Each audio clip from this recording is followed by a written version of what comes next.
Hello, folks. This is the Reason RX podcast with your co-host Michael and your host Melanie in Minnesota. Yes, in Michael Minnesota. in Houston and Melanie in Minnesota. So, hope you're enjoying the podcasts, and if you remember, if you could help spread the word, give some 5-star ratings, some rational ratings for this. Spread the word. Send some of the podcast episodes to teachers, parents, teacher organizations, homeschool organizations, schools, so we can help improve American education, improve the education of ourselves. Do it local and do it global. Benefit both. But I hope you're doing that, enjoying it, and got about 19 episodes so far, 18. I guess this is 19th today, not 20th. But and then if you could donate, that would help. We could have better quality speakers and recording equipment and all that stuff. Market the show a little more and all that. That would help. Mm-hmm. Anything to add to that, Melanie? Well, just change takes listening and hearing good ideas. We need to have them. This is the only way we're going to hear them, is if we have people on who have the right ideas. So, yeah, we need help a little sometimes to make sure we get that. So, and if they appreciate that, if there's a value in this, they should show that. I think like, that's for a good example, idea. we did a podcast this morning, and just so folks know, it's not some like airy-fairy little thing that doesn't take time. We interviewed someone who took like an hour, but then it took me like, I don't know what I was, an hour or 2 or 3 or 4 preparing for it ahead of time. Yeah, and then when we're done, it's taken me like 4 hours to look up stuff on the internet, get together show notes, write up the show notes, write stuff up, research this and that, start posting the stuff on Facebook and LinkedIn. Took like 4 hours, so 4 for that, an hour for recording, and I got to go on Audacity and clean out some noise the best I can and all this other stuff. So, we're talking like, I don't know, 4, 5, 6, like 6 to 10 hours doing all this stuff. Hopefully it's a benefit, and, people will help support us in that, because 6 to 10 hours, like, or whatever it is for each episode, it all adds up. And I know if I was like Bill Gates, it wouldn't be so much of a problem, but I'm a starving artist, so. Yeah, for sure. We are. Yeah. But that's good. I think that's the point. So if you could help, that'd be much appreciated. Spread the word. Excuse me.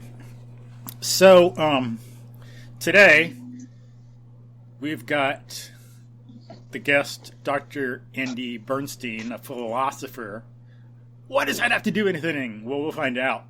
We're going to discuss what education is doing well and what it's not. We got to look in the mirror and take a hard look for ourselves, because I know there's some that aren't, but like most parents and teachers want to do their best for their kids and students. They love what they're doing. They love the children. They want to help them out. That's the point of being a parent or a teacher. So, we need to be self-critical if we're going to do it right. And remember, things we're doing, it's not all our fault. We shouldn't feel guilt for it. Some stuff we're doing, we picked it up in the culture, or someone taught us. We trusted them. We thought it was right. But is it really? So in this episode, we're going to look at, try to be critical, positive, and negative. See what we're doing, the ideas and methods. Look at teaching and education, so we can try to have best practices. Try to have a flourishing life. Make things as good as it can be. So what we got to do is look at, as we talked about in prior episodes, we got to look at the history of ideas, where these things come from. Don't take them for granted, but analyze logically and rationally and criticize and think about where education comes from, where this practice comes from. Is it good? Is this what we really want for our children and our students, that we care so much for and that we're trying so hard for? Not all the methods we have are necessarily going to do what we really want. So some stuff we got to throw out so that we can, as we say, do the best for our students and children. We got to look at the pro and con, and sometimes even we got to actually get philosophic.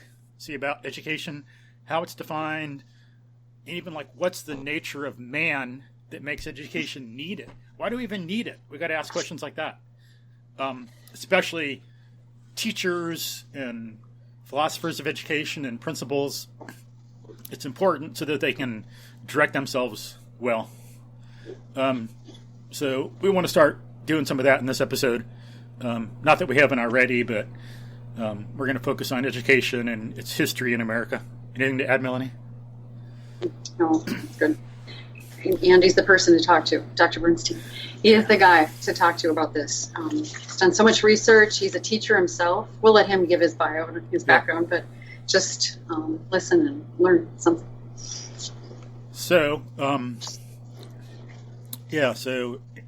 Andy, could you go ahead and introduce yourself to folks? Hi. Well, I'm just, first of all, it's an honor to be on the Mel and Mike show. So, thank you very much. And it's got a snappy name, the Mel and Mike show. It's anyhow, I'm just a kid from Brooklyn that went through the people don't believe me when I tell them that. They hear me speak, they think I grew up in Alabama, but they're wrong. Kid from what? Brooklyn went through. You're from Brooklyn? I thought you were from Slovenia or something. What? Yeah, there you go. What the heck? Even better. I went through the education, the public school system in Brooklyn, and of course it's euphemism, isn't it? They're really government schools. All private schools are open to the public. They're government schools. I got a PhD in philosophy, graduate school at the University of New York. Published 6 books, dozens of essays. People can go on my website if they want and find out about my books. It's andrewbernstein.net. And we'll link to it in the show notes. We'll link to your bio, and we'll link to your website and books. Thank you. And the book I'm working on currently is a book on education. The provisional title is American Education: The Collapse, the Cause, the Cure. Mm-hmm. And that's the title. The title says what the book is all about. People know that the American educational system is in bad shape, that it collapsed, but most of them don't know what the cause is, and almost nobody knows what the cure is. So there's the focus of my forthcoming book. So I figure that's what you guys wanted to talk about. Yeah, and it's a hard topic. It's like people have tried different things, and people can think, oh, education to make it great. Whoa, put it on the internet, like Khan. Oh, that's great. Well, sorry, but Khan is just doing maybe he's helping some people and stuff. Maybe there's some good things about him, but regardless, it's still the same stuff that's being done in education, but on video. It's like, I teach, I know the stuff. It's like he's not doing anything revolutionarily different in epistemology where it really needs to happen. It's just the same old stuff in a new format. It's a new package. So that's why it's not really helping. And then one thing I was going to put in the show notes, I remembered when I was thinking about this yesterday, there was actually Barbara Walters special in 1988. It was ABC's Tinley Park High School, 1988, America's Kids, Why They Flunk. I couldn't find it anymore. It's taken down.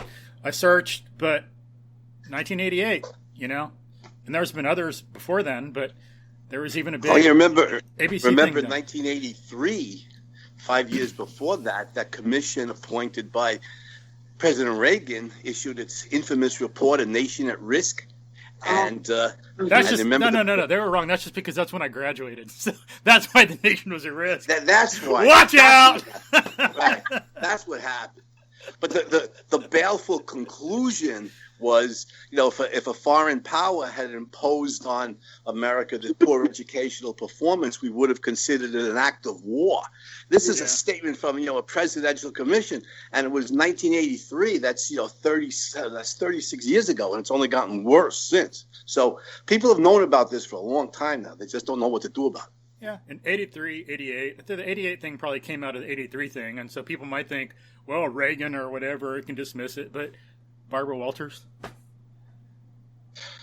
Well, oh, sure, Barbara Walters is a serious intellectual. You can't dismiss her. But, I don't think she liked Reagan, did she? They were, probably polar opposites. Probably not.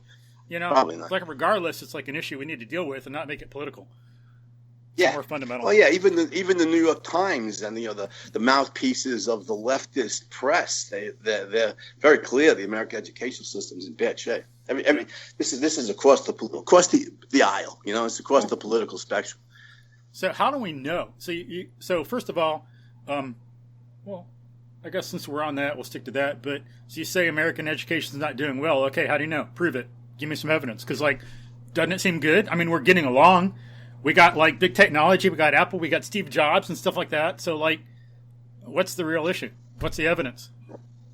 Yeah, that's a good question. But one piece of evidence, of course, you look at the international tests and you see, year after year after year, American kids score, near the bottom, math, science, history, and the standardized tests internationally amongst the industrialized countries. This goes on. You could just Google it. There's it's in my essay in the Objective Standard on heroes and villains in American education. Get on my website. And I'll link to that. Bernstein.net. Yeah, it's got a lot of that evidence. The standardized tests from industrialized nations. The American kids are almost always near the bottom. That's one piece of evidence. Then you look at the reports from the ETS, the Educational Testing Service, and it says some ungodly 40. I don't remember the exact numbers. It makes your hair stand on end, but it's something like 40% of American adults can't read, train schedule or get the meaning out of a newspaper article, and stuff like that. Semi-illiteracy is rampant in this country. I can just tell you from personal experience as a college professor for many years, and talking to my colleagues who teach across the country. It's a widespread phenomenon. American college students generally don't know the first thing about history, which is not a surprise. 100 years ago, they did away with history in favor of social studies, whatever the hell that means. They teach a little history, not much, and it's unbelievable. American kids, I mean, they've heard of Thomas Jefferson, for example, and they kind of sort of know who he is, but if you ask them anything about the American Revolution, they just don't know. One kid said to me, I don't remember even what to ask her something about the American Revolution. She said in class, I missed school the day they taught. And I said, no, the truth is they didn't teach it. Yeah. It's something about the Bill of Rights, and James Madison. So they don't know. None of them. Very few. So we can go on and on with evidence, but there's a very high percentage of American adults who are semi-illiterate. That, I think, is the key piece of evidence. And then we'll link to some of that in the show notes, like the PISA test results that Andy was talking about, international stuff. People can look that up on their own. And then I got some links, some other places I'll have to dig up, but one thing I could find was an article by Kelly Holland, CNBC.com, 2013. It's entitled "Why Johnny Can't Write and Why Employers Are Mad," and people can look that up too. Yeah. Yep, and I can attest to that. When I started teaching college philosophy classes in 1979, show how old I am. Most of the students couldn't read very well back then, but today I see the trend line going downwards. There's always a few exceptions who can write, but generally the trend line is downwards. They weren't good 4 years ago, and they're going to be much worse. In fact, it's so bad. Last year, 2018, I had to give up on giving essay tests in college philosophy classes. Wow. Give them more paragraph question they can answer in a paragraph, because the overwhelming majority of college kids cannot write college level essays, and it's simply heartbreaking. Yeah, that's sad. If it's not in a philosophy course, what can you do to write essays? If there's not essays, it's not philosophy. Yeah.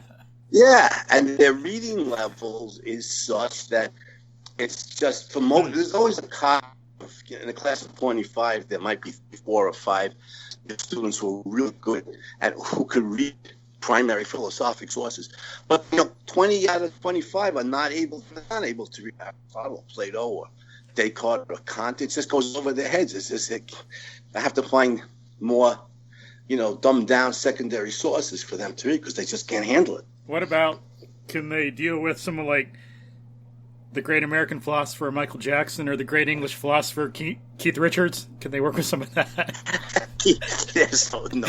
Like moral philosophy. You can't always few, get what you want, but if you try sometimes, you just might find you get what you need. Who Keith Richards is. Lead guitar for the Rolling Stones, yeah. Yeah, right.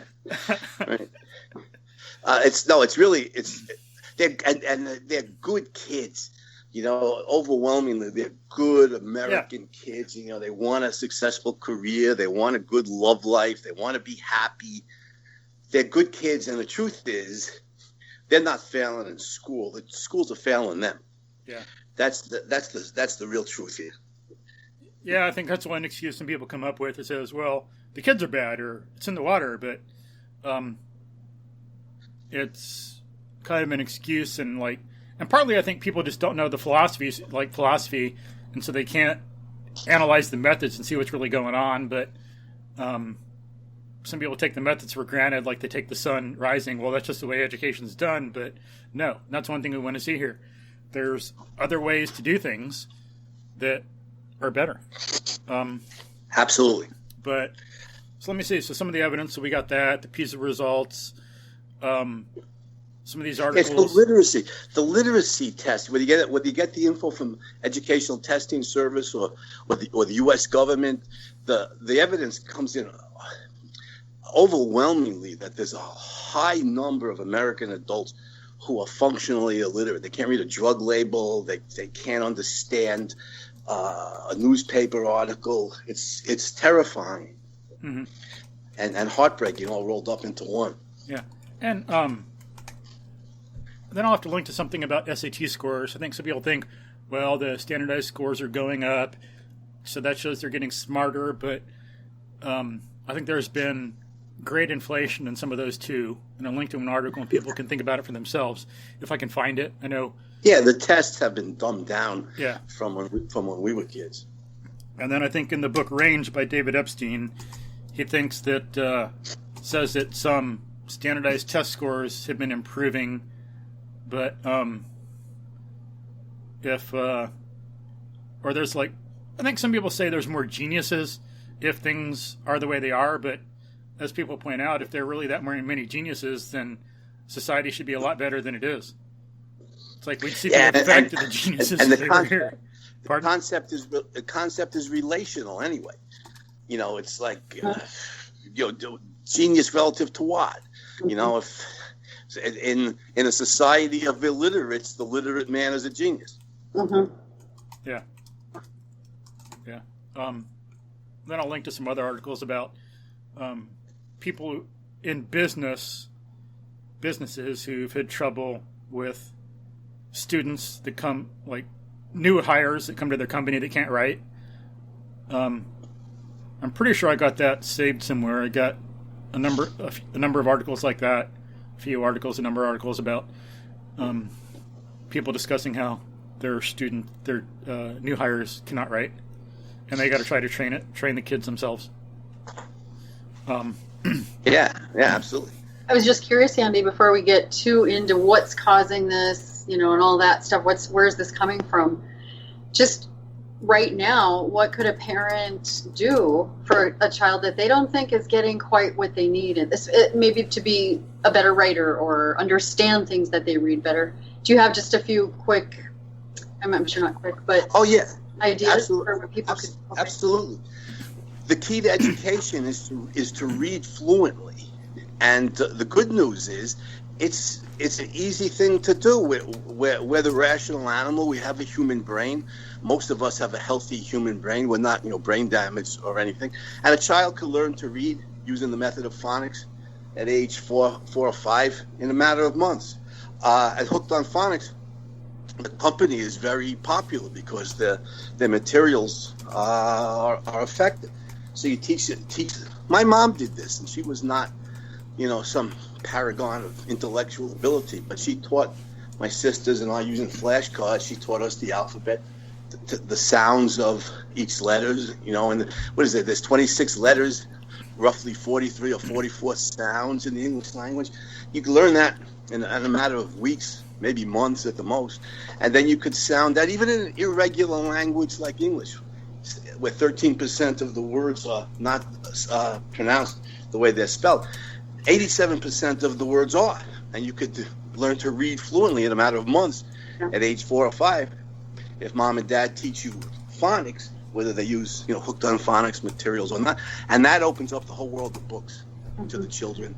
And since phonics is relatively easy compared to the whole word method that professional educators want to use, it's not torture for them. Going to schools where they eschew phonics for whole language or look-say or something like that, they've made reading into this tortuous process that's very painful. The kids hate it. They don't want to read. But phonics is relatively easy. The kids can learn to read quickly, and then the whole world of education is open to them. So that's to me, reading fluently is the foundation of education. Everything else depends on that. And the good news is it's not hard to teach a child to read. Yeah. So that's a good idea. We'll link to that, Hooked on Phonics, and some other phonics stuff in the show notes. Yeah. So reading fluently, and try, if they're struggling with reading, do more of it and use Hooked on Phonics or some form of phonics. The great Chicago educator, Marva Collins, I'm sure you guys are familiar with her. She was a public school teacher, government school teacher in Chicago, 1970s maybe. I'm probably misremembering some of the details. But she was disgusted with the low expectations they had for, kids, the mostly black kids in the hood. She left her job. She opened up her own school, West Side Prep, I like in her friend's basement or something like that. And if I remember the story correctly, she found a bunch of phonics books that the government schools had thrown out. She took them out of the trash bin, and she used them in her school at West Side Prep.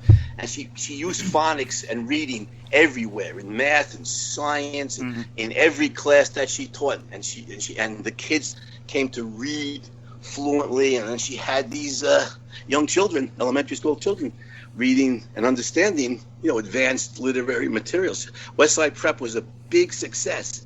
I think it was President Reagan, or the first Bush, was one of those Republicans, could be misremembering some of the details, wanted her to be Secretary of Education because her methods were so effective. But she wisely chose to stay out of politics and stay at her school. But yeah, phonics, reading across the board at West Side Prep, and those kids became very, very good students. Yeah, and we'll link to that in the show notes. Like, if you read Marva Collins' Away, it's a really good book. There's a documentary we'll dig up and link to that you can watch about her. And she was teaching elementary school in public schools at first, and from what I remember in the book, she was not treated well. Sometimes she'd come in and find her classroom vandalized. Eventually she couldn't stand it anymore, so she left. And then, was really struggling and just emotionally kind of suffering, something like that, if I remember right. And then was able to scrape up the money to open her own school. It might have been in their own house, maybe not a friend's, maybe their own basement or something. Yeah, it was something like that. It was very downscale, low budget. But it points out, the government throws millions, maybe billions at the government schools to no effect. This points out it's not about money. It's about methodology. Yeah, right. It's not money, it's a method. Right. That should be the name of an article. That'd be a great article in a newspaper. It's not the money, it's the method, stupid. Yeah, exactly. You could throw billions at reading, but if you're using some variation of the whole word method, it's going to fail. Whereas you could have a shoestring budget, teach phonics to the kids, and they'll learn how to read. Yep, exactly. Yeah. Well, I taught my kids when they were very little. They'd sit up in the tub. As soon as they could sit up, I had those little styrofoam letters that would stick around the sides of the tub, and we'd start pointing. And I never taught them the name of the letter; I just taught them what it sounded like. And before you know it, they're putting it, and ball or bat, I guess more rather. But so it was just it was so easy for them. There was never ever any other way I could have imagined they'd learn to read.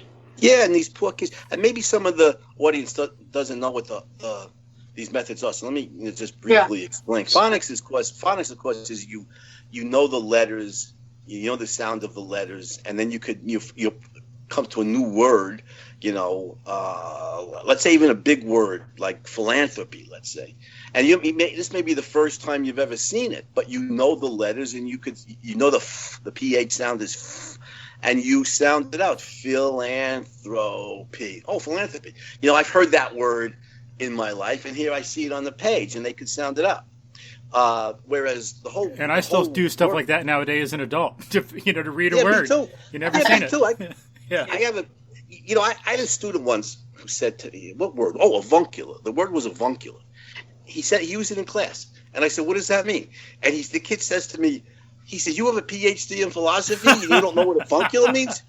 And I said, "Yeah, that's right. I'm sorry to disappoint you, but getting a PhD doesn't mean you know every word in the language." So the kid has audacity. He says to me, "Look it up."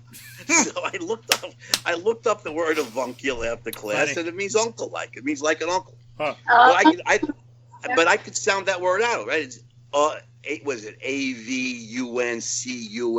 I could sound it out. Avuncular. The first time I see it, I can read it. Whereas, the whole word method, whether it's look, say, or whole language, they don't teach. They not only don't teach the kids to sound out the words, they won't let them sound out the words. They have to memorize the shape of the word, and they introduce, a few hundred words every year. So, through the first few grades, you might be able to remember the shape of a few hundred words. Yeah. But try to memorize the shape of every word in the English language. You can't do it. It's tens of thousands. We don't even do that in geometry. It's like, geez. They teach the kids to guess. And they struggle to read. They won't even read. Mom and dad could teach them phonics, but the teacher's not allowed to let them sound out the words in class. So, so Andy, why is that not just immediately laughed out of the classroom? As a teacher, you'd be like, this is, why is that not just completely pitched right as soon as it's not working? And what's going on? Yeah, that's a good question. And, but as a preface to the answer, I just want to point out there's still today there's a lot of really good classroom teachers out there who really care about the kids. Michael, I think you mentioned this earlier. Who really care about the kids, who care about the kids' education. They want them to learn. They may smuggle in phonics to teach reading, and they'll smuggle in more history than the social studies curriculum allows, and because they care about the kids' education and they know what works and what doesn't work. The problem is not with the classroom teachers. The problem is with the historian Arthur Bester calls the interlocking directorate, meaning the teachers' colleges or schools of education, like Columbia University Teachers College is one example. The teachers' colleges, the state departments of education, and the federal Department of Education, the professional educationists, as they're known, they don't want phonics. They haven't wanted phonics for 100 years. This is where the teachers are trained, in the teachers' colleges, and it militates against the use of phonics. They don't want the kids reading effectively. They don't want the kids learning academic subjects. They want all kinds of vocational training and practical skills, like wood shop or metal shop or driver's ed or hygiene or sex ed or whatever, all of which is good practical skills to have, but I think should be done after school by mom and dad or at vocational training, or employers who provide on-the-job training. And I think the school should be the one place in society that focus on teaching academic subjects, history, literature, mathematics, and science. So the kids and teach phonics and use phonics to teach reading.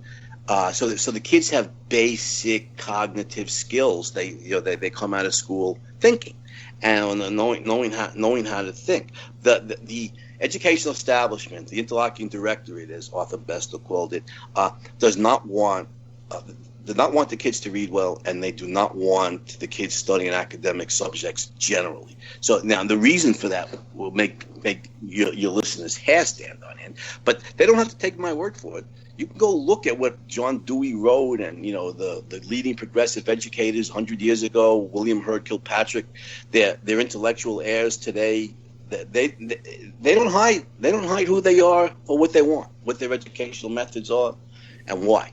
They don't hide. I'll link to it in the show notes. Link to the article, and yeah, people can do your own research. We're not here to tell you what to think. We're here to give you some ideas, and it's all about thinking for yourself. Yeah, don't believe what we say. Look it up. Please do your research, and it'll be in Andy's article. And these names, they're there. Do your own research. Get a group. Go on. Here's a clue. Yeah, go on sorry, real quick. Go on what is it? Nextdoor.com and have a study group, or do it at your book club, and then you can discuss this all together. Yeah. So I'm not going to do it alone. Hook up and discuss it. But sorry, go ahead. Sure. Thank you. It's an open secret. Maybe it's not a secret of any kind, open or otherwise, that most educators, most professors, certainly in the field of education, politically are leftists, right? They're socialists, semi-socialists, they're anti-capitalists. And this was true 100 years ago at the time of World War I. The leading progressive educators, and most of them at Columbia University Teachers College in New York City, John Dewey, William Hurt Kilpatrick, George Counts, people like that, admired the Soviet Union. This is 1920s, when Stalin was in power. They pilgrimaged to the Soviet Union. They were effusive in their praise of the Soviet Union, and their idea of a proper society and of a proper educational system is you educate. Don't forget, that was right at the beginning of IQ tests. That was right when the IQ test had first been developed. You IQ test the kids. You find the kids who are the brightest. You educate them in the academic subjects. You teach them math. You teach them science. You teach them history. You teach them literature. You teach them how to read and write and do basic mathematical calculation. Those are the kids that go to college, and those are society's future leaders. They'll govern in the classroom. They'll govern in the legislature. The rest of us don't need that kind of knowledge. And the progressives asked, what good is knowing Shakespeare's plays or calculus or chemistry or physics, for a plumber, a 20th century American plumber or farmer? Why should a plumber know physics? Why should a farmer know biology or accounting? Yeah, why should he know how to think? Why should a plumber know accounting, right? Why should he know finance? I mean, have his own business or become successful and open a library? No. Yeah, right. Your derisive attitude is well placed. It's exactly right. True. And I'll bet a number of your audience members, listening, know something about the history of philosophy. And this is Plato's ideal. You have the philosopher king, or the educated intellectual elite. They govern in the classroom. They govern in the legislature. The rest of us have to be good at our vocation, effective in our profession, have practical skills, and the government will guide us. We uncritically, do what the government tells us because they're the educated intellectual elite, and we're not. And that's their vision. And the state will take care of us, and we'll all serve the state, and everything will be, society will be fine. It'll be good. It's a paternalistic view. That the state, like a loving father or loving parents, will take care of us. And it's a collectivist view. The individuals don't matter in and of themselves. The state matters, and we exist to serve the state. Not an accident that all these educators today and professors, or most of them, are leftists. They're socialists. They don't support individual rights. They don't support the American founding. They don't support capitalism or the United States. They prefer, Venezuela to America. And it's the same. It's the same ideas from 100 years ago that Dewey and the progressives injected deeply into the American educational establishment that still dominate the schools of education today, militating against phonics and against academic subjects as the core of the curriculum. Yeah, and that's interesting. Look, it's no accident. It's no accident American kids score poorly on academic tests. The schools, to a significant degree, don't teach academic subjects. That's one thing I like to bring up a lot. It's important. People would benefit from taking that into their thinking and their methodology, the fact that philosophy matters.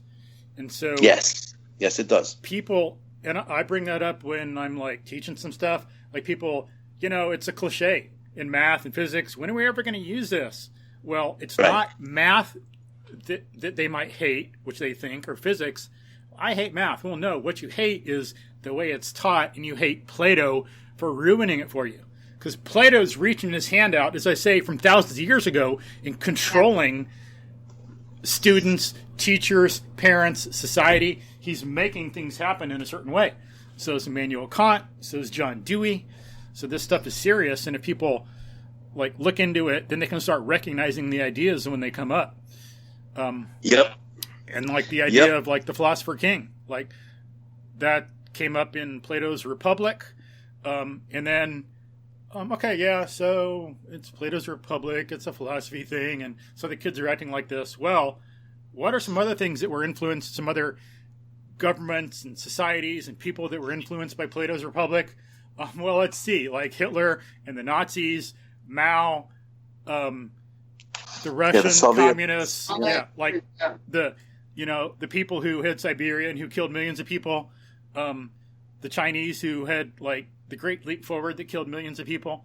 The idea of the Philosopher King and everyone else is just a stupid worker. Right. It's right there. No, it matters. You're absolutely right. They in the modern world, in the 20th and 21st centuries, they call it the planned economy or the planned society. And again, it's pure Plato, transposed into the modern world. You have the educated intellectual elite run the government. They plan out the whole economy. They socially engineer the status of your society, and the rest of us are good worker ants who do our professions or our vocations effectively, but we don't need much education because we don't have to govern, we don't have to do much thinking, and we obey the government. Well, taken to its most consistent degree, you guys are absolutely right. This is National Socialism or Nazism. This is communism. This is a totalitarian state where the state has total power, life and death power over every individual. And if you don't agree with the state, your life is in grave danger. And it's so tragic. It's as some people say, I'll just put it this way: religious or not, for the love of God, don't do that to your kids, please. Yeah. Let them be free.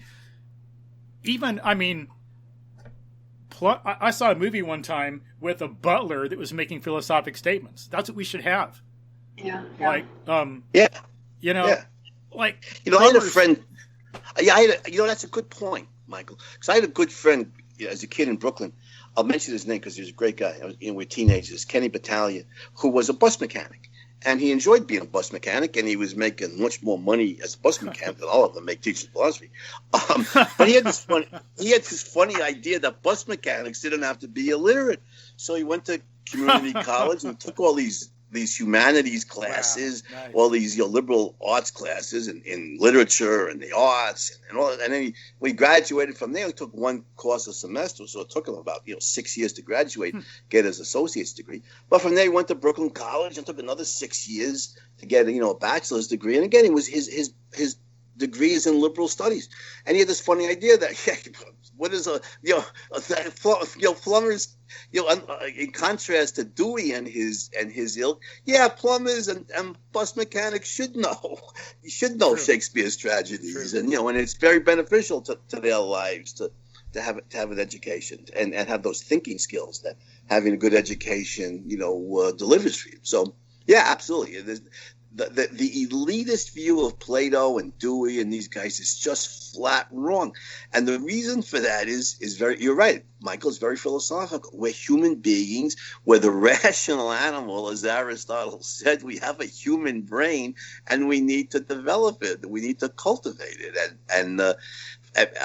People, I think the single most important book for everybody's education is Ayn Rand's Atlas Shrugged, because she makes very clear that the mind is mankind's instrument of survival, and just like wings are literally wings are for a bird, the mind is for human beings, and we need to educate it. We need to know how to think, just like a bird needs to know how to fly.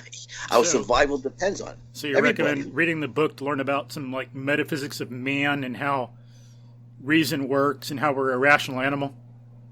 Yeah, except so many of my students and college students generally around the country couldn't read Atlas Shrugged today. They struggle with reading too much. It's heartbreaking. And Dewey and those guys, in their vicious way, in their perfidious way, give them some credit here. They didn't know Ayn Rand was going to come along and write Atlas Shrugged, 40 years later. But they made sure that if any Ayn Rand came along, the kids wouldn't be able to read her. Then, like, Montessori was like that, too. Very independent, wanted the kids to read. She was about developing a student's rational faculty and independence. She knew that independence was not a contradiction to social behavior. But is that kind of like what you're saying, like Rand would have some of the same ideas about?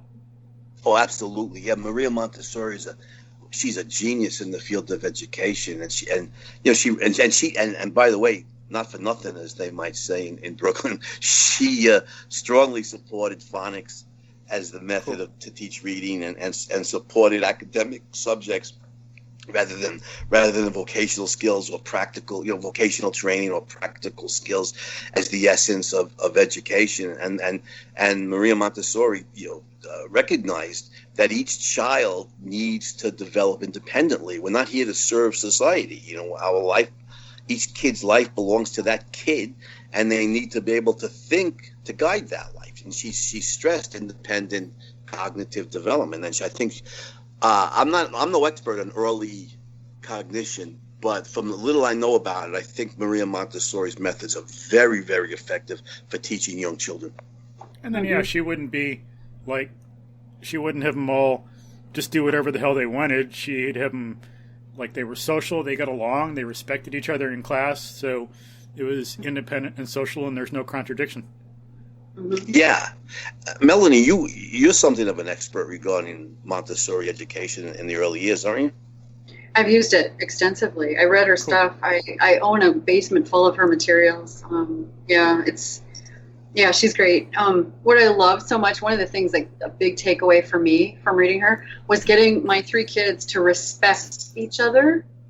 And then that sort of grew into let's respect other people, because respect is a very hard thing, I think, for little kids to kind of grasp that concept. But she did such a good job by just starting to say, like, I'm drawing this picture, this is my work, and other kids have to respect that, and they can't come in and take it, add to it, bother you. You have to actually say, can I look at that? And I mean, just things like that. She identifies and justifies why an individual, even a child, deserves that much respect. Yeah. Yeah, so, if you're not going to respect an individual, what are you going to respect? Absolutely. Right. Yeah. Right. In the Dewey camp, you don't care about individuals. You care about the group, the class as a whole. It's all, And one thing that's interesting, and I'll link to this, there's a good documentary about Maria Montessori. I knew she was great as it was, but when I saw this, it was like, oh my God, there's so much more. She's so incredible. And I haven't even read like a complete biography or something, but one thing that's interesting, she was in Italy, and she developed her methods, and along came, who was it? Mussolini. Thank you, Mussolini. And at first, Mussolini and all his people thought, hey, this is popular, Montessori classroom, let's start doing it. And so they started spreading, and then they found out, wait they're promoting independence. Freeze, everything was stopped. No more Montessori. She had to like leave the country. She went to India. Yeah. And so that's she refused to stay there. Yeah, and compromised. The fascists had her under state surveillance. Yeah, that's right. It's an amazing thing about her. But it is. And you guys are absolutely right. I agree with you. The key takeaway to me was exactly what you said, Mel, that Maria Montessori stressed each child is doing his or her own work, and you can come over, another kid can come and ask that kid, can I help you, can I participate? But you have to respect that kid's right to do his or her own work. Whereas in the progressive schools, founded on the ideas of Dewey and his ilk, one kid could just come over and interrupt another kid doing their work, or if the kid's drawing something, could add marks to that kid's drawing and stuff, and the teachers will permit that and maybe even encourage it. because you're subordinate to the group, or you're subordinate to other members of the group. Whereas Maria Montessori's method is really about individual rights and respecting the child's right to do his or her own work and develop his or her own independent judgment and thinking. And Maria Montessori, to me, is a great educational genius. And by the way, as I pointed out in my essay, the progressives, this goes back to before World War I, 1911, 1912, when Montessori's ideas were catching on in America, they intellectually assaulted her. William Hurd Kilpatrick, who was the dean of the Teachers College at Columbia University and who considered himself John Dewey's leading student, wrote a book assailing Maria Montessori's method. So the progressives recognized that she was a threat to them, and they took her on like within a year or two of her ideas starting to catch on in the United States. They recognized what a danger she was to them. Mm-hmm. Yeah, so there's something we got to think about and be critical about. If I had a young child today, I would definitely. My daughter went to Montessori school, cool. And I would definitely recommend, anybody send their kids to a Montessori school if they can afford it. The education is much better than in the progressive schools or in the government schools. That segues back to one thing we were talking about earlier about what parents can do. So here's another thing: get some phonics, get hooked on phonics, get the kids to read. Look up what Marva Collins did, but then you can read some Montessori. Some of it, if it's too technical, she's got some philosophy. Maybe you don't want to read that, but she's got Montessori's like methods. There's some books that are more practical. You can do that with your kids, some students. As we say, there's like all this stuff on the internet. You can have like nextdoor.com, have a group, get together with other parents, exchange stuff. Do Montessori with your kids. That's another thing I think that would help a lot besides phonics. It's another thing that parents can really do. Something kind of cheap and practical, and you could do it before the kids start going to school or to some extent while they're going to school. Yes, and we know from a great deal of research, and not surprisingly, the best schools, whether public or private, government or private, are the ones where there's a great deal of parental involvement. And so, the parents can get involved with the PTA. Like I said, there's still, and you said, Michael, there's still a lot of good classroom teachers who care and who know what works in the classroom and what doesn't. And you can get actively involved in the PTA in your school, in your school district, in your kid's school, and lobby here for phonics to teach reading, for more history rather than the other junk on the social studies curriculum. And so on and so forth. Some teachers would love that support. Like, to be recognized. It's like, geez, please.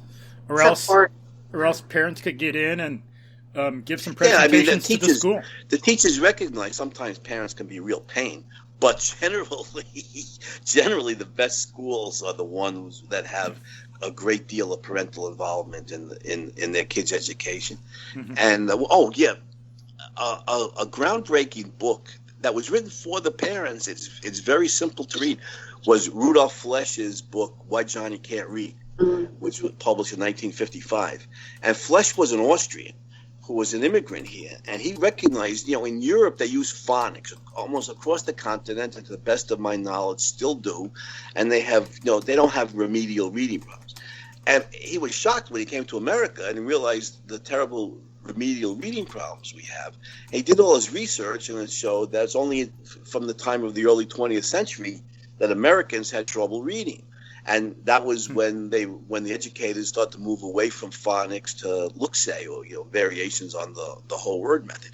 And Flesch's book, Why Johnny Can't Read, demonstrates phonics is the method. The look-say method, or these variations on whole word method, are the reason for the failures to read. The book was written simply. It was written for the parents. It sold millions of copies. It galvanized a lot of parents. They went into the schools, worked with the PTA. They lobbied, and a lot of schools started to readopt phonics in the 1950s and 1960s. And for a good 20 or 30 years, Flesch's book made a difference until, the educational establishment, people forgot 20 or 30 years later. Yeah. By the 1980s, the educational establishment brought in whole language, which is a variation on, the whole word method. And we started, different name for the same thing. Exactly. And in California, they did it. And by the mid-1990s, it's not that long ago, the whole language method was such a disaster that California reading levels amongst elementary school students had sunk to the same level as Mississippi. They were tied for 49th and 50th, the worst reading levels in the country. That's a nice and they experiment. Had, again, yeah, it was a disastrous experiment, of social engineering, and hurt I don't know how many thousands of children.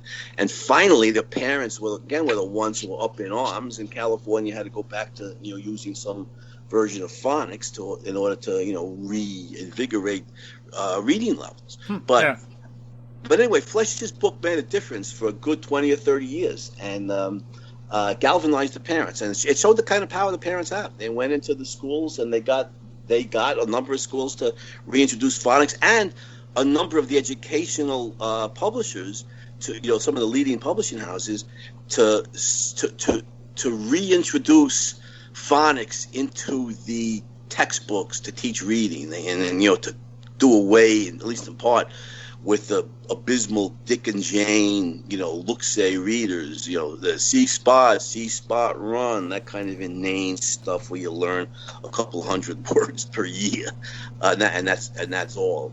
The publishers started to bring back phonics in the reading textbook. So Flesch's book made a difference, and it showed that because the parents, he targeted the parents. I'm writing my book for the parents, and to reach the parents, and the parents have some power.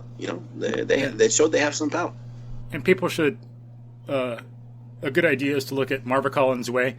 That's related to what you're saying. Good segue. For one thing, it's an accessible book. It's a nice story. It's a true story, but kind of like a fiction story, the way it reads, just with the excitement and everything. Book. And it's a great book. You're right. She does that too, having kids read harder stuff. It's one thing why she was hated. She was having her kids read Shakespeare. It's like, right. Okay, they don't get it all, right? They'll get more when they're older. They can read it again, but you read selections and the language is so great. That helps train them in language, helps train their brain in ways that's going to have a beneficial effect later in life. They need that. They need great writing to change their brain and to learn what great writing's like so that they can reproduce it in the future. They need those models. Right. That's, and if we look at American history, the educational levels in this country were very high, maybe the highest in the world prior to the early 20th century when Dewey and the ideas of the progressives started to take over the educational establishment. I mean, for example, the essays of the Federalist, Hamilton, Madison, John Jay, written in support of a constitution for the nascent republic. Those were large. That's sophisticated political theory. I don't think my college students could read the Federalist today. But those were largely newspaper editorials written for and read by every man. And there's a whole bunch of evidence like that showing how high the literacy levels were in this country. But maybe the best example were the McGuffey readers. That I think Thomas Sowell points out, I think it was from 1836 when they debuted to roughly 1920, something like that, less than 100 years. They sold 120 million copies, largely in the United States. The American population was not that large back then. This was the book used to teach American kids, give them their basic education, and it's unbelievable. McGuffey was using excerpts from Nathaniel Hawthorne in the 4th grade reader, excerpts from William Shakespeare in the 5th grade reader. What really popped my eyeballs was the term benighted in the 3rd grade reader. I mean, my college kids don't know that benighted means ignorance. I could ask them, what does benighted mean, and even underscore and the NIGHT in the midst of it, and they don't know it means ignorant. But he was using it in 3rd grade readers. This was the kind of literacy levels that were rampant in America back then. It really shows that kids can learn sophisticated material if you start with phonics as the method of teaching reading, And you're absolutely right, Michael. Expose kids to great literature as one means of teaching them how to write. You know, that you read great literature and your mind you think about it. Your reading comprehension is there. Your mind absorbs it. You learn. You know, we're not going to be Hawthorne or Shakespeare, most of us, although some people might be. But we'll learn how to write legible sentences, unlike my poor college kids who rarely can do so. And, you know, then people really try to get it and appreciate it in yourself and see what it's done in your life, and then you'll be able to teach it better. As I say sometimes, like, if you make it interesting, you don't got to make it fun. Sometimes make stuff fun, but that's one thing I think that's going on nowadays, where teachers are trying so hard to get the kids interested. Let's make it fun. Let's make it fun. Okay, sometimes, but if you make it interesting, it doesn't have to be fun. Mm-hmm. Yeah, you know, I mean, it was Maria Montessori, wasn't it, whose idea was basically, you know, you really crank in school for X number of hours. You really work at it. And if I remember correctly, no homework. And then you go out and you can spend the rest of the day playing or doing whatever kids want to do. And if you crank for 4 or 5 hours, you know, with breaks here and there, you know, let's say you have an hour in reading and an hour on math and an hour in science and an hour in history, and you with breaks in between. In 5 hours, you could really have learned a great deal of material, and then you're done. The kids are motivated, you know, and say, by 1 o'clock in the afternoon, we'll be done. We'll have no homework. We'll have the whole rest of the day to go play. Yeah, I think that's a very good way to approach, you know, childhood education. Yeah, and then they have plenty of time to read other stuff. It's not like you're forcing them to read Hawthorne all the time. They read a little bit in school, and then they still have time also to read stuff that they want to. It's not like a contradiction. It's not one or the other. It's both. Right. Yeah, and there's the one exception. I mean, the literature class, you'd have to have. We're having Macbeth. We're starting Macbeth on November 13th. You know, so here's the syllabus on September 1st. You got to have it read by that time. So there would be some work done, after school. But that would be it. Great literature. Other than that, once we're done, like at 1 o'clock in the afternoon, we're done for the day. We can go play baseball or go swimming or go do ballet or learn vocational skills, work with my father or uncle on working on auto mechanics and stuff, whatever it is that the kids like. And run around in the woods like Darwin, or run around in the farm like Isaac Newton. Yeah, or study ballet like Melanie's adorable daughter, Kira.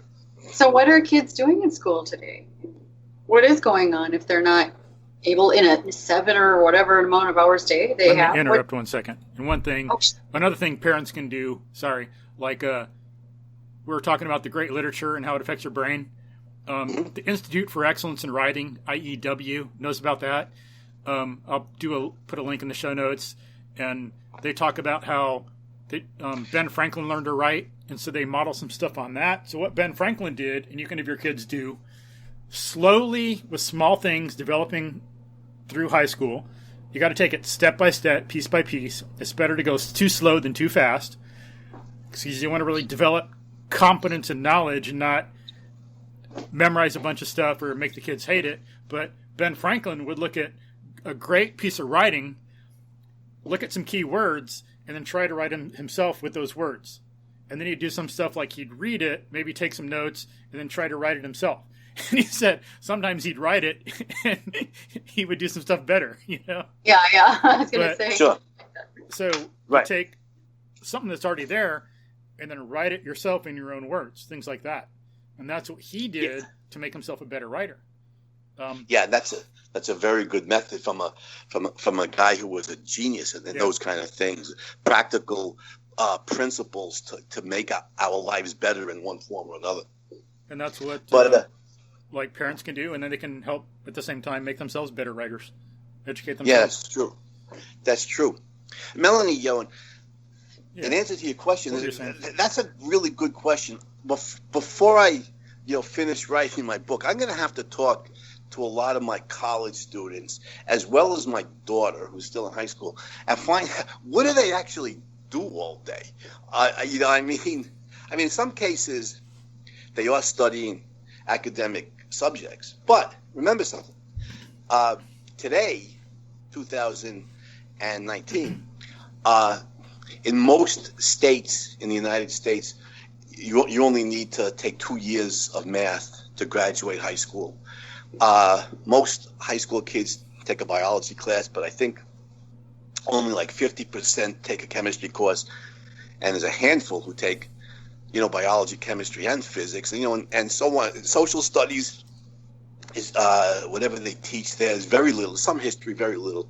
So, what are they actually doing? There's more and more practical kind of courses. They take courses in hygiene. They take courses in driver's ed. They take courses in sex ed. They have vocational skills. Like wood shop, metal shop, things like that. They're spending time on subjects that are beneficial, without a doubt. I mean, driver's ed is a good thing. Hygiene is a good thing, and so on. Sex ed is a good thing. But, excuse me, I think, like I said before, that should be taught by parents, done after school. Kid can go to vocational, school in the afternoon, evenings, or summer, things like that, to learn those things.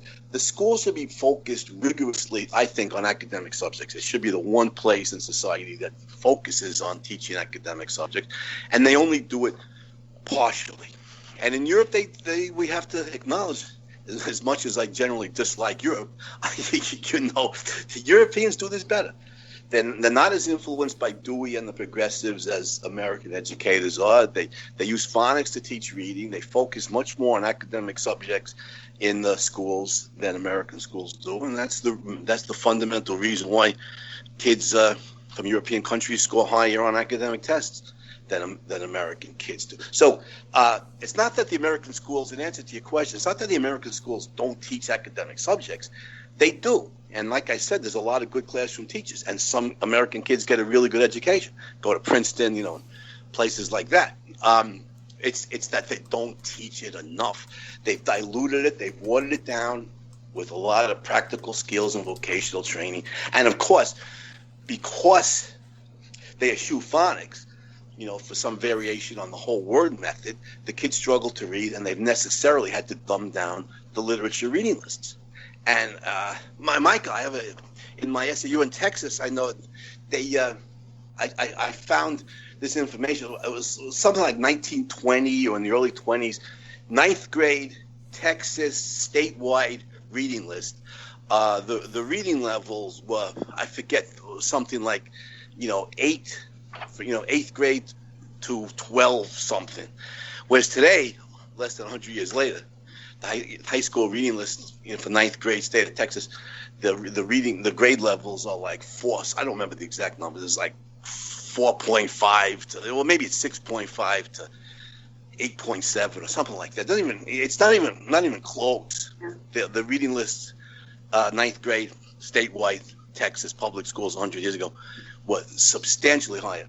Yeah, and some people might say that's just because it was the elite being educated, but in some stuff I've read, cowboys going across the West, families going across the West, they got books with them. There's, you read Louis L'Amour in his Westerns, a lot of these cowboys are readers. They have some book, and they even do the way you should. They have a book that they read over and over and over. That's how you really get to know it and understand it, and not just have a passing acquaintance with it. Right, and that's why the McGuffey readers are a good point.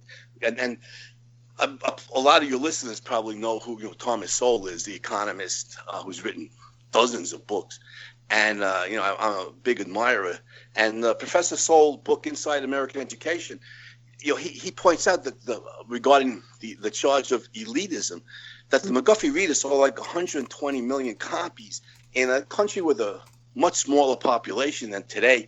And this was the book used not for the wealthy elite in the cities, but this was the book used to teach American kids to read, to write, the 3 R's and so forth. Across the country, on the frontier, in the Great Plains, children of farmers who were taught by their mothers, when dad was out, plowing the North 40, and stuff.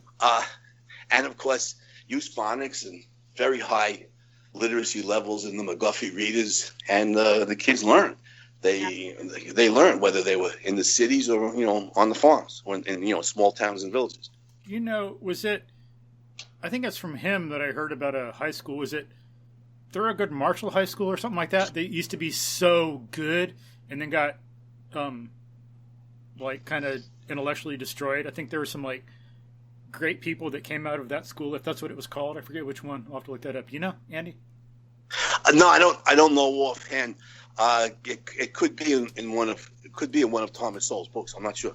Maybe I'm thinking Thorogood Marshall is one of the people that came out of it, but I think it might have been an inner city school or something. But just had high standards, produced a lot of successful people. Yeah, and Thurgood Marshall, of course, was a brilliant lawyer who went on to become a U.S. Supreme Court justice. Mm-hmm. But, Andy, just to play devil's advocate a little bit here, quick, but don't we kind of see the teachers, or at least the educational system, trying to always tweak and do it a little bit better? I mean, they keep coming up with a new name for it. Like I think recently, Common Core sounds. Right. So I mean, gee, aren't they making some efforts to always keep improving? And they, what about that? Yeah, well, I mean, that's what they tell us. That's what they would have us believe. The truth is something, unfortunately, that's much uglier. And let's use Common Core as an example, because that's been in the news over the last, 10 or 15 years. And so here, again, remember, we got to be critical. Look at the pros and cons. This is a matter of our children and our students. It's not just what we want. We got to be serious about the people that are under our care and that we love. So this is a serious issue, whether or not it's good. Yeah, right, exactly. Well, it's absolutely a serious issue. But the problem, I mean, is the main problem with Common Core is that it delivers, if put into practice, it would deliver 100% control over the U.S. curriculum, public or private schools, to the federal Department of Education. That is, to a huge part of the interlocking directorate that's responsible for the problem in the first place. Mm-hmm. So, in my essay, I point for USA Today on this. I pointed out that's like delivering, more lethal germs to an area ravaged by epidemic. The last thing you want is the federal Department of Education to control the curriculum for American schooling. But aren't they just trying to raise the standards and have like common high standards that are really good? Isn't that like something that all independent teachers are going to be, like? They want to be like an independent, strong, rational teacher is going to want to be told what to do and how to do it, and it's going to raise up the standards for like other teachers. This is a key. They are the federal Department of Education is a key component of the educational establishment, which for 100 years has not fun. I shouldn't live. They've militated against phonics to teach reading, against academic subjects in favor of vocational training. The more power you to deliver to them, the federal Department of Education, the less we're going to see phonics used in the school, the less we're going to see academic subjects taught to the kids. They're the last organization you'd want teaching your kid. I mean, I'm as secular as anybody could be, but I'd rather have my kid taught in a Catholic school or a Jewish yeshiva or a Protestant school, and taught creationism, than have the federal Department of Education control curriculum for the entire American school system. Oh, so you think it might be something like in Italy with Maria Montessori, like when they were trying to control education there, and she couldn't exist in that society, in that environment. So that kind of a mind couldn't operate there, and that kind of system of great independent rational thought couldn't work. Is that like? Yeah, exactly. Exactly. Melanie Hoffman Katragada would not then have the right to decide what curriculum to teach her children, because it would have to conform to the federal guidelines laid down by the Department of Education. If they have the power to determine what the curriculum is going to be for all schools in this country, public, private, or own school. So anybody who goes against the Department of Education in that case is going to be fighting the federal bureaucracy, and good luck with that. The extreme of it, I don't think it's reached this in America yet, but it has in parts of Europe. In Germany, they'll take your kids away from you if you homeschool them. They have to go to the government schools. They have to comply to government standards. So yeah, the independent thinkers, they would love these mentalities that we're talking about. The educational establishment influenced by Dewey and the progressives, they would love nothing better than to squash Montessori schools, to eliminate homeschooling and so forth, and make everybody conform to federal guidelines. So yeah, it's pure Plato. So do you the think government will take care of us? Do you think And all we Montessori? have to do is obey. Do you think someone like Montessori could ever come into being and develop her system in a society like that, where something like Common Core is the way everyone has to be? Would that be possible? No, they wouldn't let it. How schools would have to conform to the federal program. And if we keep moving in that direction, as we are, whether it's Trump and the Republicans or Bernie Sanders and the Democrats, if we keep moving in that direction where the government controls, more and more of our lives, then gradually we will approach Mussolini and the fascists in Italy, where they had Maria Montessori and her son under state surveillance, where they like you guys said, they went from initial enthusiasm about Montessori schools to extreme skepticism, because she was teaching the kids to think independently, and she was teaching them the link between education and peace rather than the aggressive, militaristic attitudes of the fascists. So yeah, I mean, when the government moves more and more and more towards dictatorial control of our lives, it necessarily and preeminently wants to control the educational system. And Maria Montessori, she's lucky she was only exiled rather than executed. Yeah, and it was good for us too. Jeez, I'm glad she made it. God. Yeah, me too. Wow. And then, one thing people can consider if you want to think, okay, well, it's Common Core, and if Maria came along, then hey, they'd embrace her ideas and they'd see how she's right. But if you read the book, The Big Fat Surprise by Nina Teicholz, I think that's a good book that shows how, in one area, and you can pick others, it's not like it's only there. It's just a concretized principle, just one example of a principle, where she discusses how government and some pseudoscientists get into positions of power, and they decide certain things about fat, and fat's bad, and they just, instead of admitting they're wrong, they just trench and retrench and retrench. And, think about it. Are they going to ever... What is it going to take for them to admit that they were wrong about diet, and then think about the consequences? That would mean that they've misled and injured and made unhealthy and killed millions of people. Are they really going to do that? It's the same thing about education. What would they have to happen to them to admit that they were wrong and have crippled millions of minds over the past century? Yeah. That's a fascinating question in political philosophy, and I think the answer is this: that if... Whoa, is he still there? I still see his picture. I think he might have cut off. You can't hear me. Can you hear me now? I can hear you now. Yeah. Okay, cool. Yeah, I don't know. We lost the call, I guess. Yeah, I don't know what happened. Yeah, I don't Technical either. difficulties, NSA, NEA, someone trying to take us down. The NEA, definitely. They're more dangerous than the NSA. But let me answer your question real quick.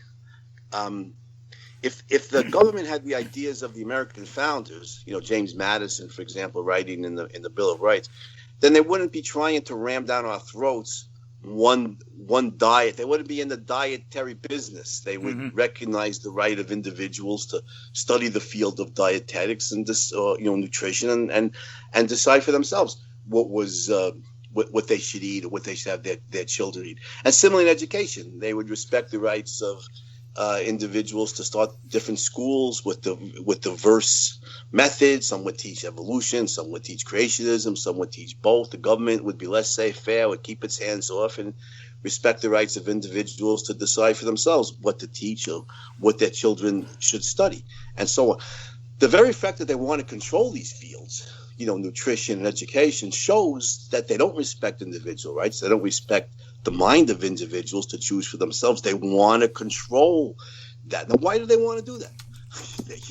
They want power. For one thing, it goes back to that paternalistic society model. They believe that they know best. They can guide our lives better than you or I can guide our own lives, and they're not going to give up that kind of power. So they're not going to relate. They're not going to admit that they were wrong. That would require then that they abdicate power. That paternalistic model does not permit it. They know best, and they're going to guide our lives. And then I'll put a link to that if people aren't sure about the food thing. They think, oh, well, food, they're not really in it. Big deal. Well, the Big Fat Surprise shows it. It talks about how they're influential in determining the dietary guidelines and what people eat nowadays and what's grown and everything. It's just all over the place. But then, who was it? The FDA, I think it is, in a court case, I think they said that in this case that you have no fundamental right to choose the foods you eat. Good. Well, that says it all, doesn't it? I'll link to it. Yeah. That says it all. Yeah. And of course, the Common Core is a movement towards that, in that direction, education, that you have no right to decide what to teach your children or what your children should learn. The wise men and women who run the federal government know best, and their guidelines will be laid down, and we have to follow them. Yeah, and I don't think that's good for the children. Like, if we really love our students and love the children, we want what's best for them, then we need to have like the best diet and not eat what we're told to eat by some big organization that just is full of power lust. Yeah. The USDA recommends it. The U.S. Department of Agriculture recommends a diet that unfortunately I like, which is high carb, but we know, increasingly the research shows it's not proper nutrition. It just makes us much fatter than we otherwise would be. And the U.S. Department of Education recommends educational guidelines that stunt the mind. No phonics, fewer academic subjects. One harms the body, the other one stunts the mind. Wow. I mean, George Washington and the American founders must be spinning in their graves at what the U.S. government has become. And one thing interesting, like I'll throw in a little extra for folks in regard to the diet thing. In listening to a podcast recently, it might have been Nina Teicholz who wrote that book. I think she mentioned a study, and I looked it up. At Bellevue Hospital in Washington, there were two people who ate nothing but meat for 1 year, and they were healthy.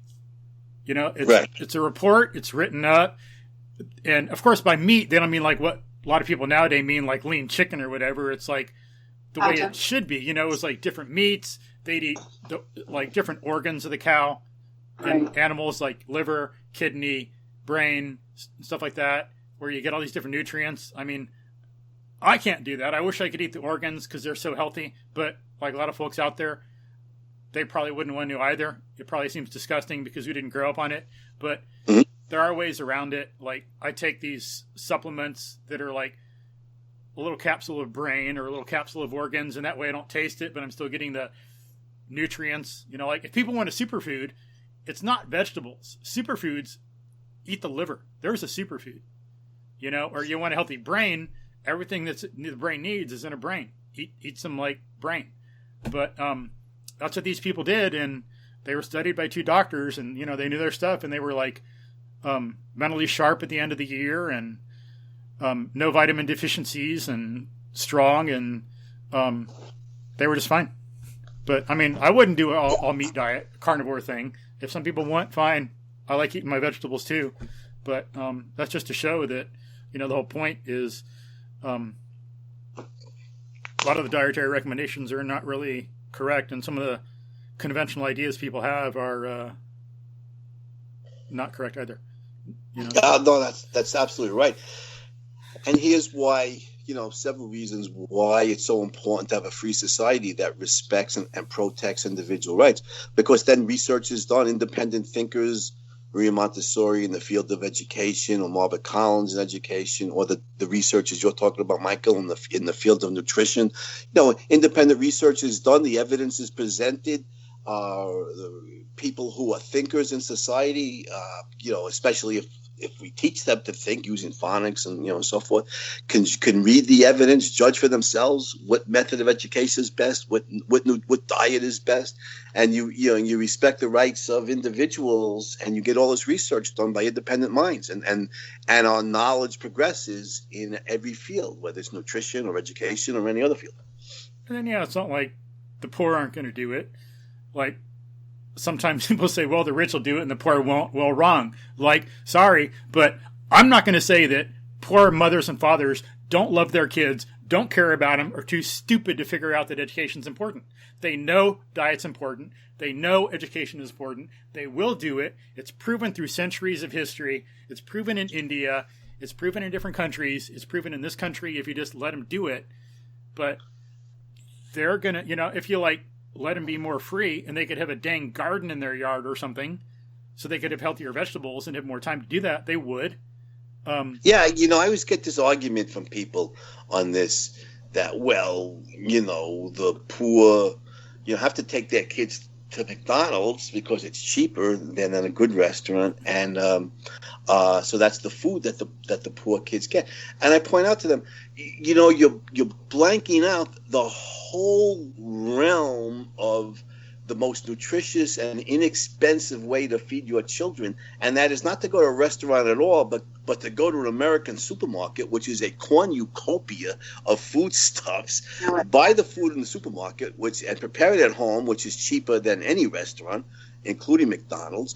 And poor families, your poor mothers have been doing this. You're right, Michael. Poor families and poor mothers have been doing this for centuries, to feed their children. Don't take them to McDonald's except maybe once a week as a treat. They buy food in the supermarket and cook it at home. And that food's generally more nutritious, and it's cheaper. So, people just often just push aside the facts of reality that clash with their conclusion. Yeah, or like chickens. Like, if there weren't some of the stupid regulations we have in the cities or subdivisions, people could have chickens, and therefore they have eggs and meat. Or good point. Let them grow a dang garden. There's or if people want, why are there all this stupid grass around? If people want, okay, if they want to feed the poor, have subdivisions where you can have a damn garden, and then if you want to really donate, get the vegetables and give them to the poor, or let them grow them themselves. Teach them to garden. Like Montessori did that. She knew gardening was important. There's so many ways that things can be done better. We got to think about, that's why holistic thinking is important. Look at everything and not just this one little thing in isolation. Because education relates to diet relates to education. You need sleep, you need diet to get a better education. Then when you have a better education, you understand the science behind these more and how to grow a garden better. Here's where the basic 3 R's, reading, writing, arithmetic, are so important. These are basic thinking skills. And, if the schools focused on those, which I think they should, and they used to, but haven't for the past 100 years, people could be trained to think better and more clearly. And I think that would carry over into all of these other fields, including, learning how to have a vegetable garden, learning, proper nutrition, so you can teach, you can feed your kids inexpensively and nutritiously and so on. But it all goes back to Ayn Rand's point here that, the mind is mankind's instrument of survival. Just like mother birds have to teach their fledglings how to fly, and mother cats teach their cubs how to hunt, and so on. Human parents need to teach our children how to think, and establish schools that teach our children how to think. And with that basic survival skill of thinking, then that applies to every practical field we want to mention, from nutrition, to plumbing, to farming, to auto mechanics. Thinking people can learn all these practical skills and vocational skills readily. That's an interesting point. We usually don't hear about Ayn Rand saying that reason is a tool of survival. Oh, and and so Montessori was like that. Did Rand know about Montessori? Yeah, Ayn Rand was a big advocate of Maria Montessori's methods. It's in all of her periodicals and her nonfiction. There's any number of essays, celebrating Maria Montessori's method. Oh, cool. So she actually read Montessori and studied it and liked it and stuff? Yeah, absolutely. Yeah. Very, very, very strongly. And a brilliant essay, The Comprachicos, which just makes your hair stand on end, shows the horrors of the progressive approach. And there's any number of essays in her periodicals that celebrate Maria Montessori's approach, and Marva Collins, by the way. There's essays, praising Marva Collins's teachings as well. Huh. Interesting. Yeah, because usually you don't hear that a lot. Usually it's like what Rand is a statist and eats babies and stuff like that. But right. She likes Montessori and Marva Collins and and educators who train the mind rather than teach the kids to conform to the group and obey the state. Huh. Yeah. Where was she from? Ayn Rand? Mm-hmm. Well, she was born in Russia, in St. Petersburg in 1905, and was educated under the Soviets. That's astonishing, isn't it? That Ayn Rand received her college training under the Soviets. And anyway, defected from the Soviet Union in 1926 when she was 21 to come to the country whose original founding principle she loved, the United States of America. And isn't it interesting? It took an immigrant and from a communist totalitarian state to be the person who most appreciated the principle of individual rights, the person maybe in all of human history who most understood and appreciated and most brilliantly defended the principle of individual rights. It makes sense. We grow up, with the benefits of it, and to a significant degree we take it for granted. Somebody grows up under the communists and was as brilliant as Ayn Rand was. It makes sense that she would yearn for it, she would pine for it, she would think about it, she wouldn't take it for granted, she would study it, understand it, and then defend it brilliantly. That's interesting, because then she's like Montessori. So Montessori was in Italy. Then under Mussolini had to leave. And she went to India not because, for the same reason, I think, that it was, her ideal place. Nobody goes to India seeking freedom. Yeah, there were some people there, that I think, that were starting a school. I think that's why she went. I think she was going to stay just for a little while, but ended up staying for a long time because of the war and because of these people. The British interned her in a camp during the war. She was an Italian national, so she was a national of an enemy. Huh. So there are some similarities between them that are interesting. Rand and Montessori. Yeah. Yeah, they both, Rand grew up under a totalitarian state, and Maria Montessori had to deal with the totalitarian state when she was trying to establish her schools, had to flee. They both fled from totalitarianism. Interesting. Yeah. Yeah. And both of them prized independent cognition. So. Mm-hmm. Yeah. But how are we doing on time, by the way? I know we've been going for a while. Yeah, about an hour and a half minus the time where you were lost. Yeah. When the NEA tried to disrupt us. Yeah. But yeah. So yeah, we probably ought to be wrapping up a little bit. I need to go have dinner anyway. Done a good hour and a half. It's probably good for people. Then we can do a part 2 some other time, but this has been fun. This has been fun to be on the Mel and Mike show. So, anytime you want to reprise it, I'm happy to do so. Yeah, because so far we've talked about, we know we're looking at some pros and cons because we want to do what's, as parents and teachers, we love our kids. We want to do what's best for them. So we started to look at the evidence of, the good and the bad about American education. And the good, we want to keep going. We can recognize that. Some things we need to look at are the cons, what we're doing wrong, the bad. So we looked at some evidence for those things, saw how they were important. We can flesh out more about their development in history, talk more about Dewey.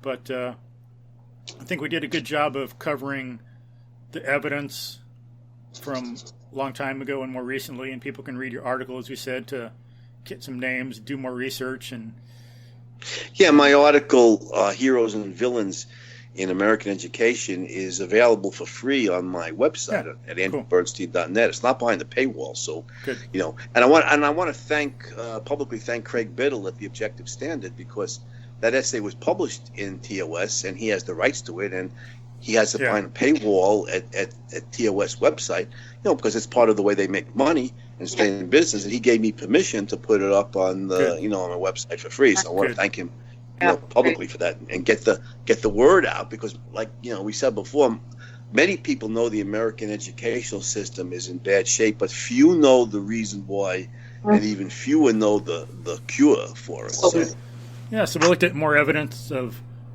what's going on now, what's going on decades ago, how to really tell, because some people think, well, education's bad, but it's fine with my kid, or my school, but we got to really be honest and look and do what's best for our kids to make the most for them. Because like we're getting along and things are cool and we're kind of happy, but we want the best for them. And and we should give some praise to the parents. Again, it was the parents, largely religious. Many of them were devout Christians, and I don't agree with the religious approach. But I give them credit. In every state in the country now, homeschooling is legal, and it was the parents who fought for it, and often very religious parents. And that's one of the good things in American education today is, some parents claim to homeschool their kids and then neglect them. That's true. It's tragically true. But over and over and over again, in most cases, homeschooling parents do a good job teaching their kids, and their kids do well, on the standardized tests, and they have basic thinking skills, reading, writing, and basic mathematical calculation. So that homeschooling is legal in this country is a great thing. Let's hear it from America. It's still a free country. Parents can educate their children at home, which Common Core, of course, would make them conform to federal guidelines. But they can still teach their kids at home, which in a lot of countries around the world they can't do, as that infamous case in Germany where the parents, the children were taken away from the parents and by the state because the parents were not that the parents weren't educating them; they were doing a very good job educating them. Is that they were educating them at home rather than sending them to school. So in America, it's horrible. But in America, we're still free to homeschool, and generally homeschooling parents do, like Melanie, do a very good job. I've witnessed her in action. I know how good she is with the kids, educating them, and that's a great positive. And a lot of parents may not have the time to do that, but some parents do, and that's one way to get around the problems of the government schools is to teach the kids at home. It's not that hard, especially once they learn to read by use of phonics. So there are some hopeful signs in American education. Homeschooling definitely one of them. Yeah, it's good that some of the people from decades ago, some of these parents were willing to do what's best for their kids and deal with being ostracized and demonized. And look where we are now. So hopefully in the future, it's like some people that this is done to, and hopefully we'll have movies made of them. They'll see the heroic struggle. Because unfortunately, it's like homeschooling. Oh, they can't socialize, or they're like, the kids are abused and they're so stupid. But, I have tutored. I'm a tutor and teacher. I've tutored some homeschool kids. There's some of them in particular. Like, I'll just think of two, not to ignore or exclude the others, but these two brothers I worked with, they were some of the nicest kids, most social and talkative I've ever met in my life. You cannot tell me they're not nice. You cannot tell me they're asocial, because I know these kids and I will defend them too. I care about them. They are of value to me. They are great kids, and I'm not going to let them be insulted like that. They're good kids. A few years ago, I don't remember. I just got you're passionate. You're passionate about this. That's why you guys have the Mel and Mike show.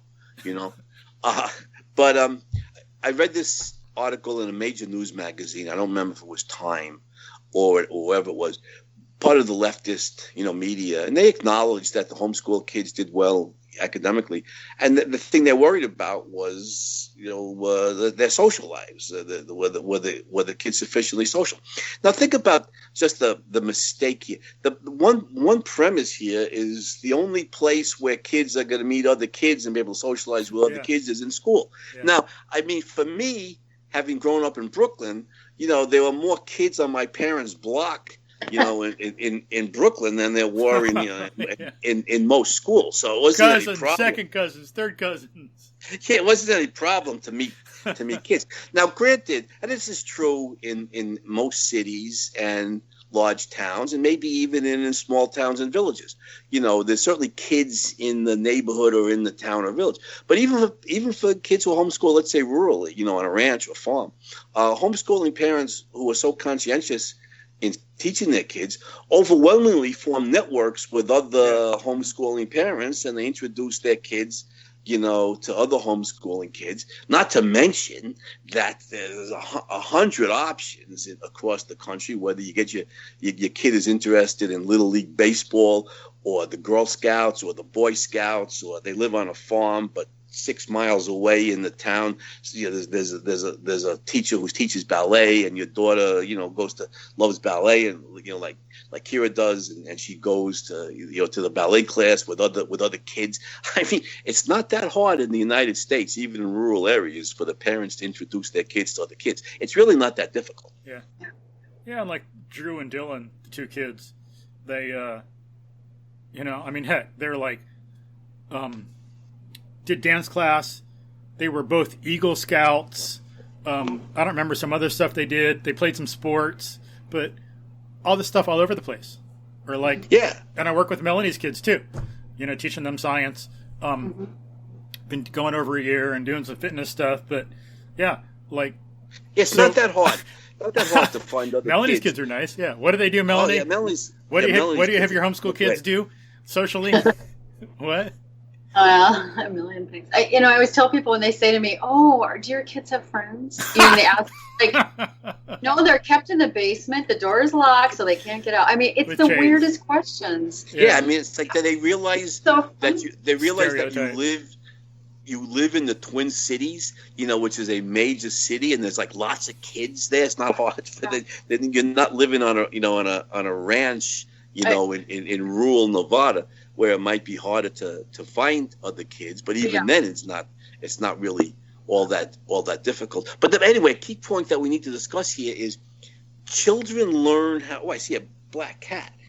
Yeah, it's my kitty. A small bear. Sorry, Andy, that's a bear. I saw a video online today of this guy in Colorado who woke up one morning, looked out his window, and he had 4 mountain lions on his back porch. So it's like, God, and mountain lions are dangerous. I don't know, not so much as you think. That's more. Oh, is that right? Myth, yeah. Oh, okay, well, thank you for letting me know that, I've read about it. But yeah. But anyway, the point that was making. I mean, they can be dangerous, but the risk is lower than people think. But that's good to know.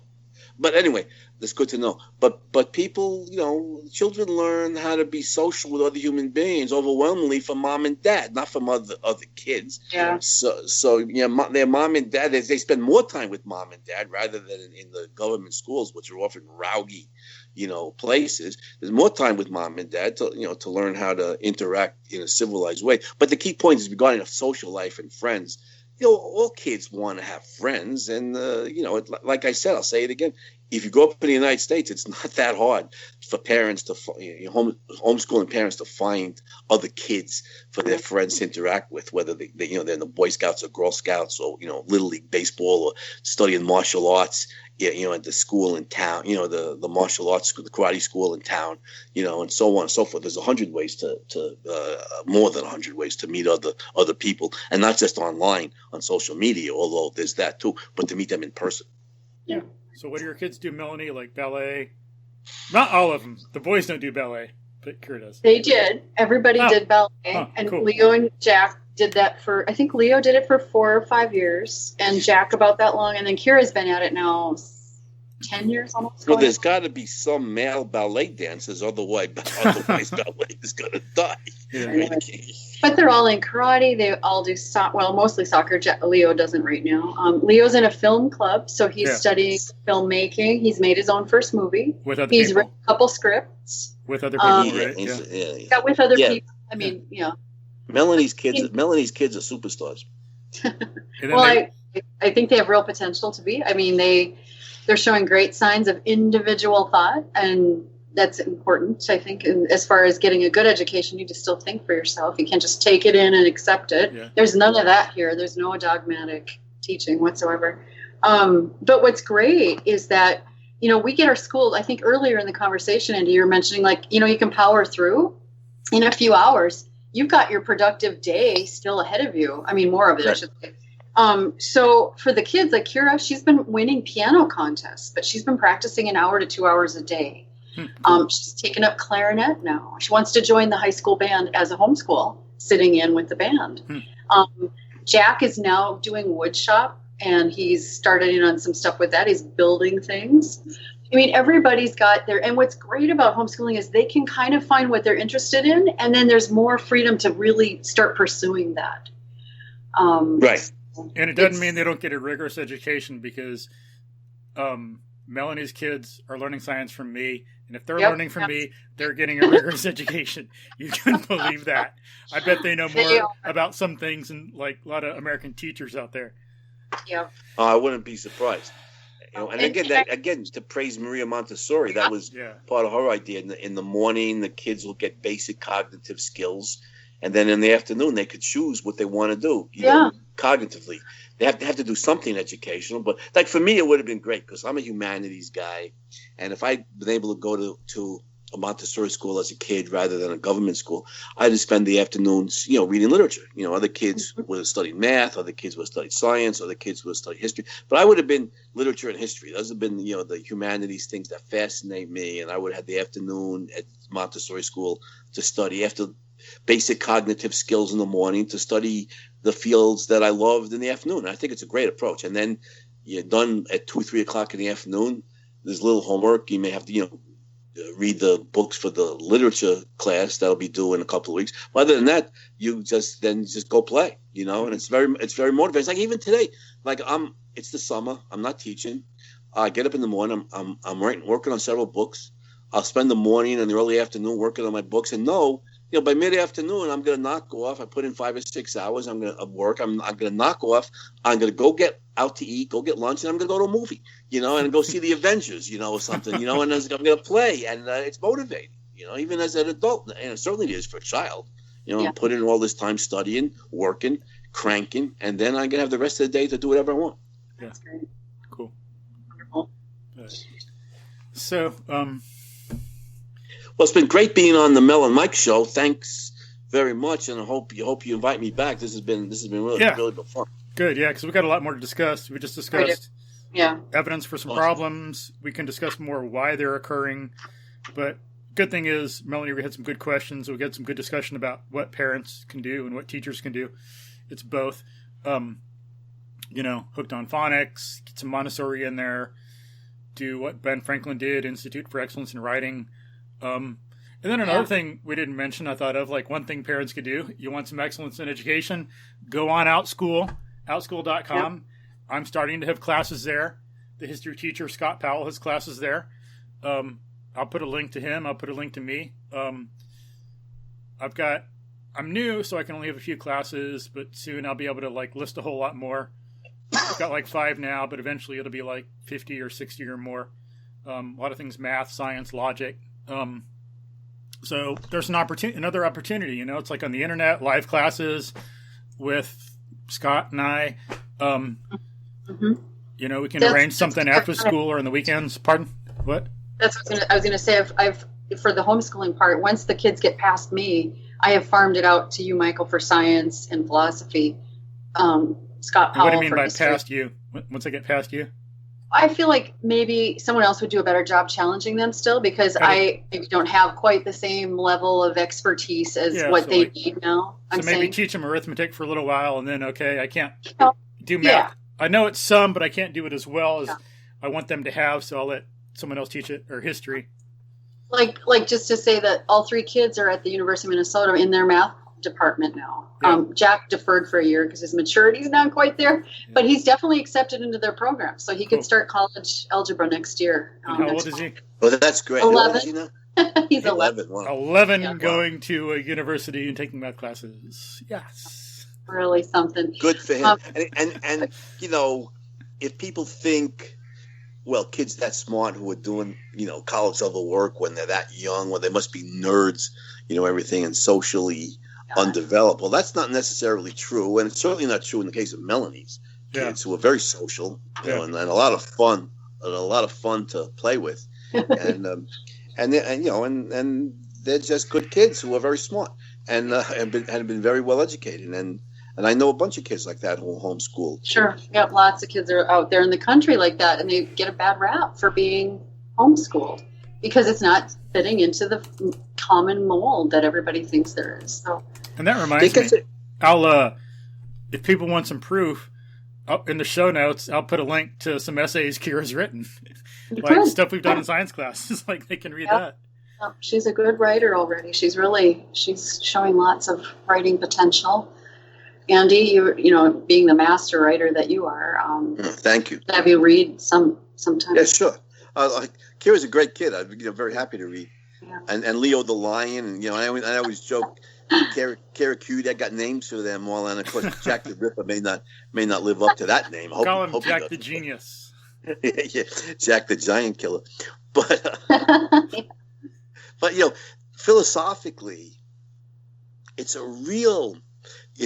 shows that there's still this kind of uncivilized, primitive, anti-caveman kind of anti-mind bias in Western society, that we still have this idea that if somebody's really smart, they must be, you know, socially unskilled or awkward or physically underdeveloped, and that's just not true. Yeah. You know, that's just not true. That somebody who's really smart and well educated, maybe even a genius, that they can't have, you know, an active social life. They can't play sports or lift weights and be in, you know, run and be in great shape physically. That's just not true. And a lot of these homeschool kids are very well-rounded. Melanie's kids and a whole bunch of others that I know. And, you know, is maybe surprising to some people, but it's certainly not surprising to me. Yeah, they should look up, since you mentioned that, look up the life of Abraham Lincoln, you know. Little formal education, a lot of homeschooled, educated himself. You know, like whether you like him or not, he was a smart guy. You got to admit that. And I do like him, and he was very smart. And one thing I like that you don't hear about as much, if you look into his, like have your kids read his biography or something, he is actually in the Wrestling Hall of Fame. Look it up. Is that right? He's in the Wrestling Hall of Fame. He was, the records weren't, you know, like rigorously kept back then, but from what people can figure out, I think he was never defeated in a fight. That's interesting. I mean, I'm not surprised. I mean, he was a rail splitter after all, you know, on the frontier. If you're splitting rails all day with an axe, you are going to develop a great deal of bodily strength. And he was like 6'4", lean, and one of these lean, big bone dudes who was physically powerful. So I didn't know that, but I'm not surprised. But he was a brilliant. I got some great Lincoln stories. He was a brilliant, very down to earth brilliance. You know, very practical. Mm-hmm. His genius shined in real practical matters, and you know, and he was a great man. We could debate whether or not, you know, we should have gone to war over secession. We can certainly debate that, but at least the 13th Amendment and the abolition of slavery in this country came out of it. Yeah, I think he had good character. But very strong character. But one time, people might think, oh, he was a lawyer, he was president, so he was weak, he was just a nerd. Well, one time he went to one city, and he had to, I forgot the exact things, but he had to race the fastest runner in one county, box the best boxer in another county, and do something else. And he won all three. Stories. Yeah, he outran the one guy. He beat up the other guy, and then he did something else. In one match, he comes to this town. He gets challenged to a fight. You know, remember Abraham Lincoln? No, this shows how people can have mental and physical prowess. This is so awesome.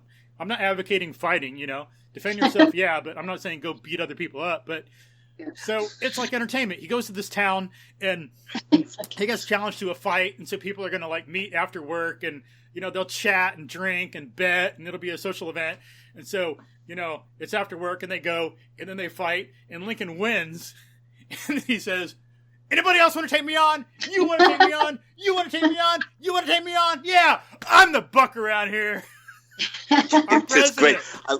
I love these stories. These like American tall tales. It's great stuff. Or like Isaac Newton. Oh, he's a nerd. He was just a physics guy. Well, the way he got started, like he used to be, I think, like his class, if I understood this correctly, maybe his grade or whatever, they had 5 classes, and he was in the second to the bottom class, like second to the bottom student, and then he was picked on and stuff. But one day, some big kid, I don't know if the kid kicked him in the butt or pushed him or something, and Newton was tired of it. So he went after that guy. The guy was bigger than him, and he got that guy's head, and he shoved it up against the church school wall. Never picked on again. And then he started being more competitive, and then he started upping his grades. So it's like Back to the Future, Same kind of thing. It was real. It's not a fiction story. That's funny. But yeah, it's like a lot of stuff out there. Or like Bruce Lee. Well, jocks are stupid. Okay, but some are like, or like the supple leopard, like Kelly Starrett, big guy, bulky, freaking PhD in like biochemist, like I don't know, like I forget what thing is like biomechanics or something, Or Bruce Lee is like reads all this philosophy and everything. And he said, you're right. This is the principle of mind-body integration. Yes. And so metaphysics. Make one last point, then I have to go. Even though the Mel and Mike show is so much fun, we could go on all night. But the great basketball player LeBron James, who is a physical specimen, is an absolute physical specimen. Everybody says about LeBron that the team's in the huddle, and he can remember. His memory is so extraordinary. He can remember the exact play that was drawn up in this situation 4 years ago. Wow. What player did what arena it was, who the opponent was, what the play was, how it turned out. He's got this unbelievable memory. He's got like every game he's ever played in the NBA is like in his memory bank, down to the last detail. His mind is his basketball IQ is so extraordinarily high, and of course that requires having a high IQ period to be able to have that kind of memory. Again, it's an idiotic belief, certainly a mistaken belief, that if somebody is a physical specimen, then they're unintelligent, and if somebody's a genius, then they must be a nerd. And it's the philosophy here is, well, you can develop the mind or you can develop the body, but you can't develop both, and that's just false. Yeah, it's just false. Good. Well, listen, guys, this has been great fun. Like I said, anytime you want me back on, just let me know. The Mel and Mike show is great. It's great talking to you guys. Yeah, so we discussed some problems with American education, so we can do better, some good things about it, some evidence, some metaphysics of that education depends upon, what parents and teachers can do to help out their kids. Any last words, Andy? I got a lot of last words. But I would just say, just to reprise the main point of all the things we could recommend the parents is, again, reading is the basis of all education. And the good news is it's not that hard to teach your kids how to read using phonics. You could do it in a matter of months. Cool. And the kids learn that way, that reading's not that hard. It's not the tortuous process that the government schools make it into. And you can have kids, your kids 5, 6, 7, 8 years old reading way above grade level, and reading better than some of my college students do.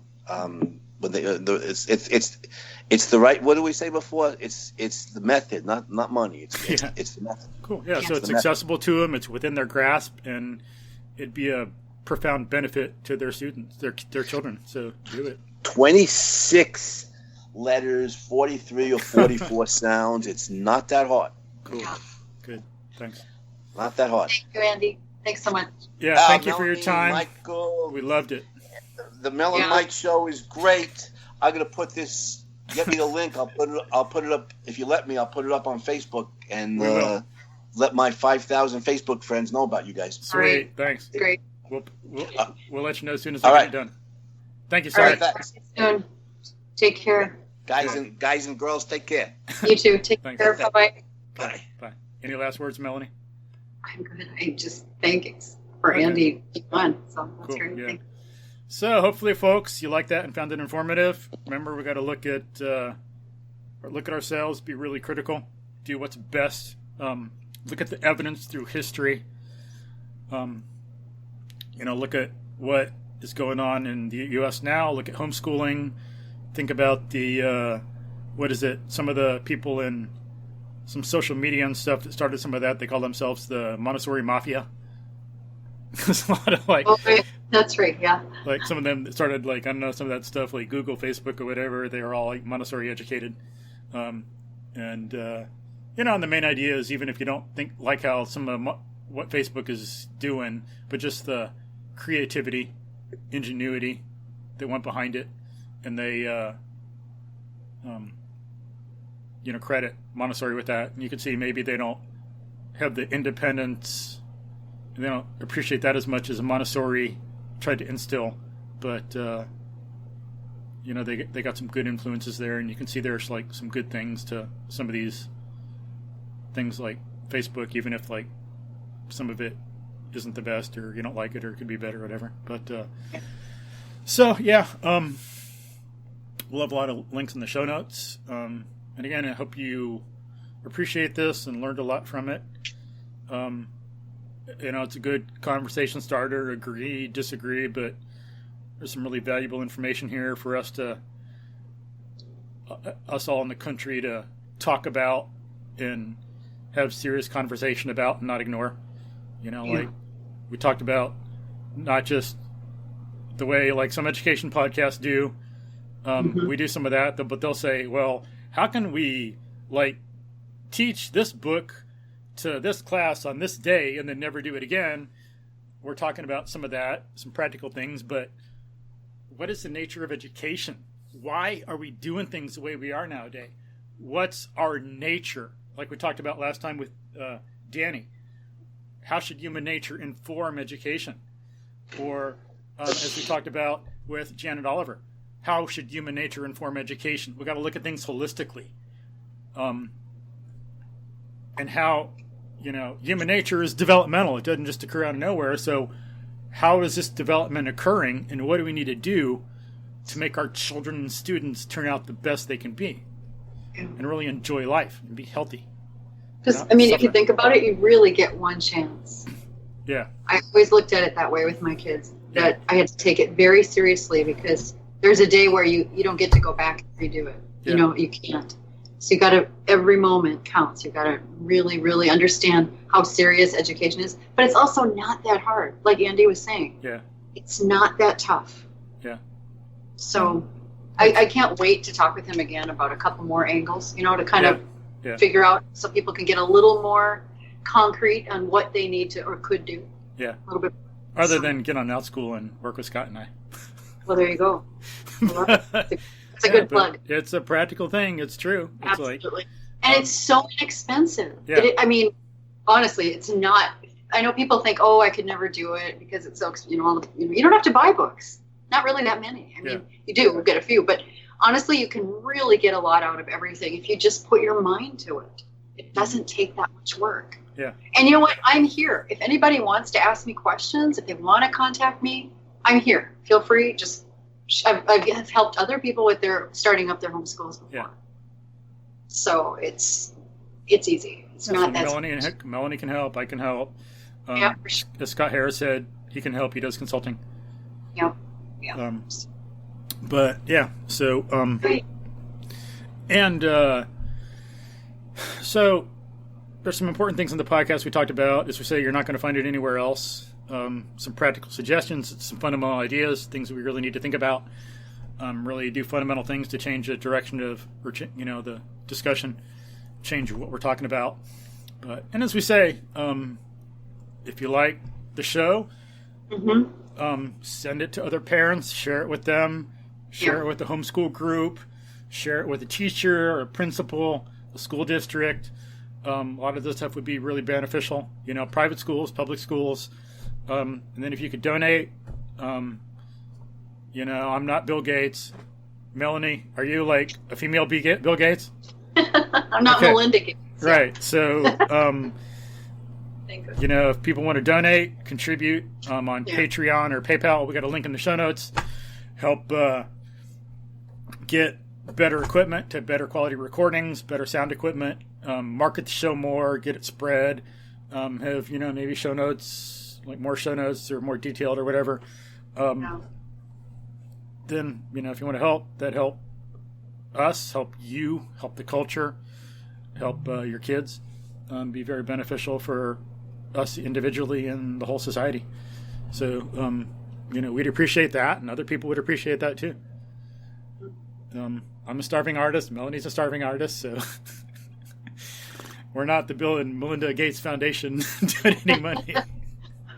We're the apparently Mike and Mel Foundation. Yeah, and as we say, like, this episode took 2 hours. It took us a few hours to prepare for it, and it's going to take more hours to get the show notes together and edit this episode a little bit and post it and all that. So it takes a lot of time as well. And so, donating to help us out on the time, or giving us kudos on that, or buying us some coffee or something, or a watermelon or a burger. or even just a thumbs up, a like, Yeah. Give it, do that, because it does count, and it encourages us, of course, and it gives us some reason to keep going too. That there's people out there that appreciate it. Yeah. So give thumbs up on the podcast app, leave a good rational recommendation. It'd all be appreciated and would help, make this go further. Yeah. So, cool. But, all right. So, thanks again for listening, folks. Hope you enjoyed the episode, as we say, and we have more great stuff coming, more lined up, maybe even this week. We'll see. All right. So, thanks, Melanie, and thank y'all, folks. Bye.